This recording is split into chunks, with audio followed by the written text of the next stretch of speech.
Esta semana ha habido dos duros ataques a obispos católicos procedentes de ámbitos políticos totalmente distintos, opuestos, pero que coinciden en una cosa: atacar a los obispos cuando los obispos resultan incómodos a los que mandan. Me refiero a los durísimos ataques del presidente de Filipinas, Duterte, que ha dicho claramente, ha pedido que maten a los obispos porque dice son unos inútiles.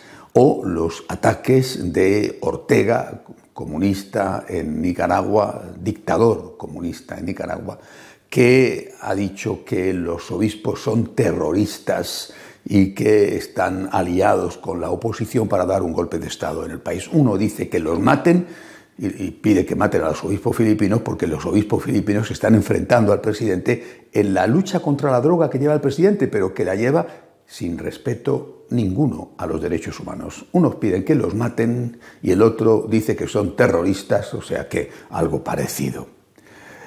Bien, esto de alguna manera forma parte del precio que hay que pagar por defender a Jesucristo y me parece significativo que desde posturas políticas opuestas coincidan en lo mismo: atacar a los obispos cuando los obispos son incómodos y molestan.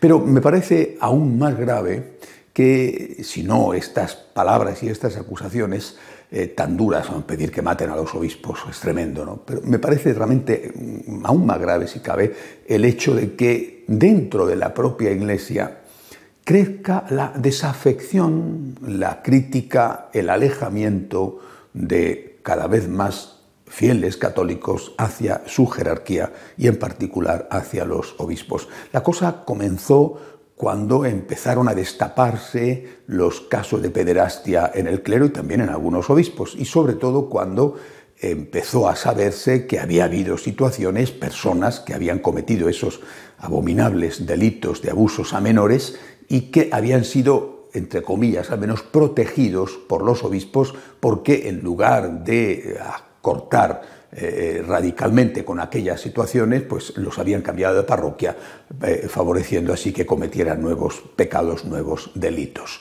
Eso fue el principio. Después la desafección ha ido creciendo entre, repito, un número que va en aumento de laicos debido a que algunos obispos, muchos obispos, no lo sé, pero sí ciertamente algunos, no defienden claramente la doctrina de la Iglesia, o por lo menos la doctrina tradicional de la Iglesia, y otros, también un número considerable, otros guardan silencio y permiten a determinados sacerdotes que actúen claramente en contra de esa doctrina. Y eso hace que, insisto, un creciente número de laicos sientan desapego, desafección hacia la jerarquía de la Iglesia, en particular hacia los obispos. Por eso yo creo que en este momento conviene recordar las palabras del Señor, en primer lugar, aquellas palabras que Jesús dijo a sus discípulos referidas a los sacerdotes judíos y también a los fariseos: haced lo que dicen, no hagáis lo que hacen. Claro, el problema se presenta cuando lo que dicen, o sea, lo que enseñan, no es correcto. Entonces, a ver cómo nos comportamos.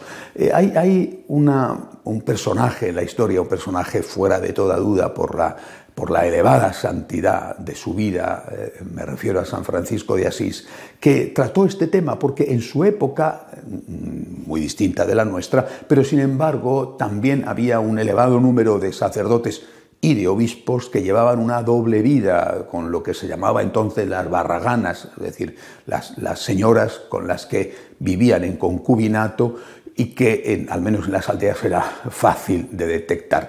San Francisco se comportó siempre con una enorme misericordia, no con tolerancia o comprensión, sino con auténtica misericordia para con estos sacerdotes que vivían en pecado. Hay un texto escrito por él que me parece muy interesante recordar. Dice San Francisco: no quiero en ellos, habla de los sacerdotes, considerar pecado, porque discierno en ellos al Hijo de Dios, y son superiores míos.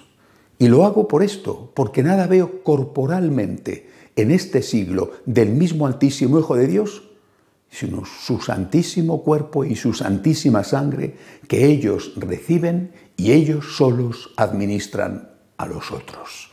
Es decir, San Francisco, insisto, que es San Francisco de Asís, San Francisco dijo que él no quería considerar pecado, que saltaba a la vista, especialmente, repito, en las poblaciones pequeñas, que eran la mayoría en la Edad Media. Hay que recordar aquella ocasión en que fue a una aldea a predicar y le arrojaron a sus pies al sacerdote que vivía en concubinato con una señora, y pensaban que él, el santo, porque ya tenía fama estando en vida, sobre todo después de la impresión de las llagas, iba a condenarle, en fin, a llenarle de improperios. El cura allí en medio de la plaza, en el barro, y el santo de pie, pensando los lugareños que iba, qué sé yo, a tirarle la primera piedra. Y San Francisco, por el contrario, se puso de rodillas al lado de este sacerdote, cogió sus manos, las besó y dijo: estas manos consagran al Hijo de Dios y yo no quiero saber otra cosa. Repito, creo que hay que considerar estas cosas en este momento presente. Hay que erradicar en la Iglesia, o por lo menos intentar erradicar en la Iglesia, por un lado, hay que erradicar los delitos, ¿verdad? Es decir, eso es lo más importante, hay que erradicar los delitos y no se puede ser cómplice con situaciones de delito o situaciones que son de pecado habitual. Bueno, esto está claro.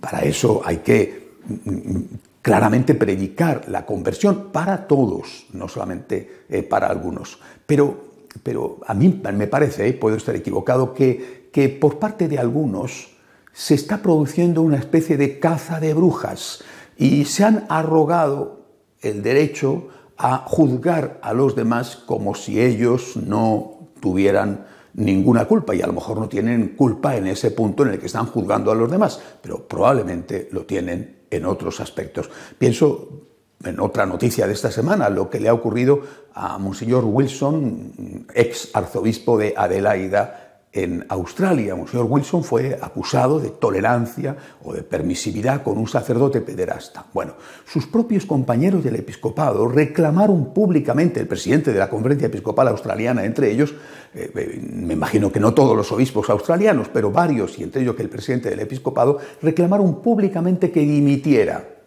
Bueno, pues Wilson presentó la dimisión, el Papa se la aceptó y ahora resulta que esta semana apeló la sentencia en primera instancia que le había declarado culpable, y esta semana un tribunal de una instancia superior le ha declarado inocente. ¿Cómo queda este señor ahora?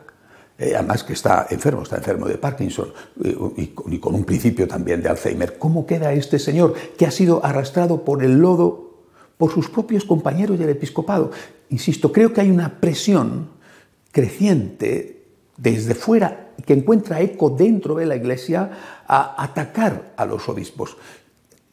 Considero que hay un riesgo, evidentemente, el riesgo de que la misericordia y posturas como las de San Francisco de Asís sean una manta que tape todo y que debajo de ella siga existiendo la corrupción. Esto es terrible, sobre todo las redes de corrupción que hemos visto que existen, no que existían, sino que siguen existiendo, de lo que se llama el lobby gay. Ese es un riesgo que hay que evitar o intentar evitar, pero también hay otro riesgo, y es justo decirlo. El otro riesgo es el de esa desafección de los laicos hacia la jerarquía, en especial hacia los obispos. Una desafección que está acercando a muchos a posturas protestantes además de aquellas iglesias anabaptistas que eran una especie de iglesias anárquicas en la época en que surgieron y que hasta el propio Lutero consideró demasiado radicales. Bueno, insisto, es imprescindible la conversión para todos, la llamada a la conversión para todos, y por supuesto denunciar aquellas situaciones que son delictivas o que sin ser delictivas se constituyen en situaciones de pecado habitual. Todo esto es necesario, pero teniendo muchísimo cuidado, no sea que nos convirtamos en aquellos que tiran la primera piedra sin tener el derecho a hacerlo. Los riesgos hoy no están solo por el hecho de que exista pecado o delito en la Iglesia contra el cual hay que luchar, sino están también en que se esté produciendo esa caza de brujas que esté alejando a muchos de su jerarquía, favoreciendo de ese modo la entrada del enemigo dentro de la Iglesia. Una vez más, repito, una casa en guerra civil, un país en guerra civil, no puede subsistir. Si nos estamos devorando a dentelladas unos a otros, estamos haciéndole el juego al enemigo. Hasta la semana que viene, si Dios quiere.